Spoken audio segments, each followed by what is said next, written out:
शरद पवारांनी अजित पवार, आर पाटील आणि मलाही मुख्यमंत्री केलं नाही असं भुजबळांनी म्हटलं. आम्ही वरचढ होऊ म्हणून पवारांनी मुख्यमंत्री केलं नसेल असं भुजबळ म्हणाले. तर शरद पवारांवर बोललं की हेडलाईन होते असं सुप्रिया सुळेंनी म्हटलंय. कॅबिनेट मंत्रीपद आम्हाला मिळाली काय आणि नवीन नवीन लोकांना मी कॅबिनेट मंत्री बनवू शकलो, हे त्याच्यामुळे मी केलं नाही असं तुम्ही सांगितलं.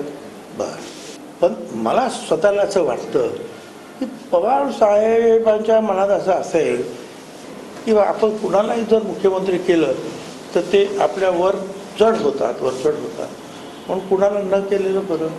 म्हणून त्यांनी ना अजितदादांना केलं, ना आर पाटलांना केलं, ना छगन भुजबळांना केलं.